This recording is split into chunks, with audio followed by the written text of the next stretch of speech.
आज मैं आप लोगों को एक मिसाल देता हूँ। फ़र्ज़ करें आप एक रास्ते पर जा रहे हो और उस रास्ते में एक बहुत बड़ा हुजूम है, तो आप क्या करोगे? फ़र्ज़ करें अगर मैं जा रहा हूँ तो मैं तो सर उठा-उठा के देखूँगा कि क्या हो रहा है, क्या मसला है, क्या सीन हो रहा है इधर। मैं जब उधर जाऊँगा और अगर उधर गड्ढा मारा पड़ा हुआ हो, तो मैं तो बाहर निकल जाऊँगा। लेकिन आप जब जाओगे तो आपका रिएक्शन क्या होगा? आप क्या करोगे? मिसाल इसीलिए दे रहा हूँ सोशल मीडिया का। सोशल मीडिया जो है ना एक हुजूम है। बाहर से हर बंदा सर उठा-उठा के जाके देखता है, यानी हर बंदा जो कंटेंट बनाता है, फ़र्ज़ करें मैं बनाता हूँ, तो आप जब मेरे कंटेंट पर आओगे, अगर आपको पसंद हो, आपको फ़ायदा हो, आपको कुछ सीखने को मिलता हो, आपको जो कोई चीज़ समझ में आता हो, तो आप मुझे फ़ॉलो भी करोगे, लाइक भी करोगे, शेयर भी करोगे और पूरा वीडियो भी देखोगे। मैं तो अल्लाह की फ़ज़ल से ऐसे कंटेंट नहीं बनाता, लेकिन मिसाल देता हूँ, अगर मैं एक ऐसा कंटेंट बनाऊँ कि उसमें मुजरा हो, डांस हो, गालिम-गलौच हो, ये चीज़ें हो और आप मेरे कंटेंट पर आके मेरा वीडियो देख के और आपने लाइक मार दिया, तो आप इसमें बराबर के शरीक हो गए। आपने शेयर किया तो शरीक हो गए, आपने फिर फॉलो भी किया तो आप शरीक हो गए और आपने बुनियाद रखा। क्योंकि आपके एक लाइक से आपके जो फ्रेंड है ना, उसको वो वीडियो सजेस्ट होगी। मेरा वीडियो जब आप लाइक करते हो तो आपके दोस्तों को सजेशन जाएगा, फिर वो लोगों के सामने आएगा वो वीडियो और उसको पता चलेगा कि ये वीडियो नासिर कलीवाल का फलाना बंदे ने इसको लाइक किया है या शेयर किया है या फॉलो किया है, तो आपके फ्रेंड लिस्ट में जितने भी आपके फ्रेंड हैं ना, उसको वो सजेशन जाएगा। फ़र्ज़ करें मैं गलत काम कर रहा हूँ और आपने उसको लाइक किया या उस पर आप ठहर के मेरा वीडियो आपने देख लिया, चाहे आपको जो भी नुकसान हो, पैदा हो, लेकिन आपने सोचा कि ये आपके लिए बेहतर है, तो वो आपके दोस्तों को जाएगा। आपने एक बुनियाद रखा। आप सोशल मीडिया पर किस लिए आते हो? आप इससे पैसे कमाते हो, आप इसमें अपने आप को एंटरटेन करना चाहते हो, आपके साथ टाइम ज़्यादा है तो स्पेंड करते हो इधर। सोशल मीडिया बहुत ज़बरदस्त है, अगर आप अपने फ़ायदे के लिए इसको इस्तेमाल करते हो तब। लेकिन अगर आप किसी मुजरे, डांस, गालम-गलोच के कंटेंट देख-देख के तो आप एक गलत चीज़ का बुनियाद रखते हो।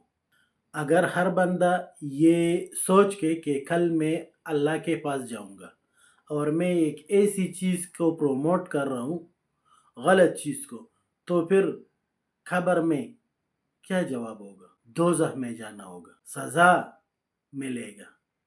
लेकिन अगर आप इस सोशल मीडिया को सही तरीके से इस्तेमाल करो तो आप इससे बहुत कुछ सीख सकते हो। ये डिपेंड करता है आप पर। आप सीधे रास्ते पर जाते हो या जो है ना टेढ़ा रास्ते पर।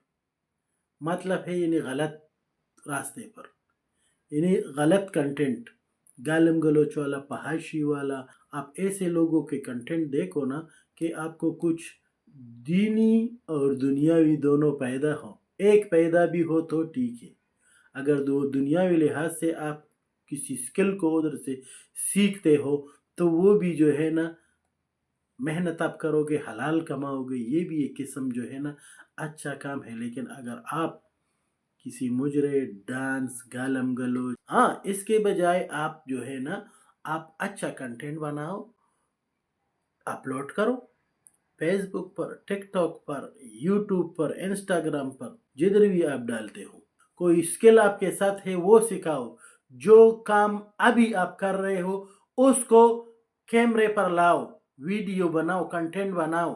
फ़ज़ूल में अपने टाइम को बर्बाद ना करो। सोशल मीडिया बहुत ज़बरदस्त प्लेटफ़ॉर्म है, इससे सीखो और इंशाअल्लाह ताला आपकी ज़िंदगी जो है ना बेहतर हो जाएगी। मेहनत करो, कंटेंट बनाओ। कल मैंने 2 वीडियो अपलोड किए, ठीक है? एक मैंने वो दाढ़ी के बारे में बनाया था। मैंने कहा अगर किसी ने 5000 कमेंट इस वीडियो पर किए तो मैं दाढ़ी रखूँगा, क्योंकि एक मेरा फॉलोवर है पठान, उसने जो है ना कमेंट किए थे कि शेव करना छोड़ दो, क्लीन शेव। तो मैंने उसको जो है ना उस पर वीडियो बनाया। मैंने वीडियो में बताया कि आज 5 बजे तक उसका टाइम है, कि कल मैंने डाला था कि यानी 24 घंटे में अगर मेरे 5000 कमेंट कंप्लीट हो जाते हैं, किसी ने जो भी कमेंट किया, तो मैं दाढ़ी रखूँगा।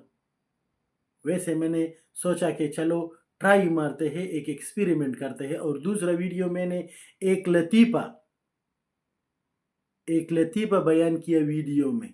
उस लतीफ़े पर तकरीबन 2-3 घंटे के अंदर 6500 व्यू आ गए। अभी उसको मैंने डिलीट भी किया, क्योंकि वो तो मैं एक्सपेरिमेंट कर रहा था, तो मैं लोगों को देख रहा था। उसके कुछ स्क्रीनशॉट आने वाली वीडियो में मैं उस पर वीडियो बनाऊँगा और आप लोगों को दिखाऊँगा कि कितने लोग कौन-कौन से जगह से किस-किस ऐज के लोग उस वीडियो पर आए, और इस वीडियो पर किस-किस जगह से कौन-कौन लोग और किस एरिया से यानी किस कंट्री से आए थे और किस ऐज के। तो बातें बहुत है, हर बंदे को खुद सोचना है कि मुझे क्या करना है, क्योंकि मेरा 40 साल उम्र है, अगर 100 साल भी हो जाए तो 60 साल रह जाते हैं। फ़र्ज़ करें, आप अपना एज जो है ना काउंट करके और प्लस माइनस करके आपको खुद पता चलेगा। बस ये मेरे ज़हन में आ गया, 2-3 बातें मैंने आप लोग के साथ शेयर किया। इंशाअल्लाह ताला मैं फिर मिलता हूँ आप लोग के साथ एक नए टॉपिक पर। तब तक के लिए इजाज़त। नासिर कलीवाल, अस्सलाम वालेकुम।